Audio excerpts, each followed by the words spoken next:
কি করতে জানেন? সিগারেট খেলে নাকি মাথার যত সব টেনশন আছে সব কিছু চলে যায়। আমি ভাবতেছি 2 দিন পরে যেটা আমার এক্সাম, আমার মাথায় এত বেশি চাপ বাবা আমি তার থেকে বলেই বুঝতে পারবো না। তাই ভাবলাম একটা সিগারেট খেয়ে ট্রাই করে দিই, যদি আমার মাথার টেনশন গুলো চলে যায় আমার জন্য অনেক বেশি ভালো। ও আশিক, আশিক, এদিকে আয়। হ্যাঁ বাবা, দেখেছো?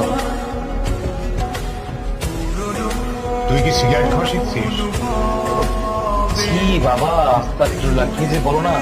আমি তো সিগারেটের গন্ধ সত্যিই পারি না, নিতেই পারি না। আর সিগারেটের গন্ধ যদি আমার পেটে যায়, আমার বমি চলে আসে, বুঝছো?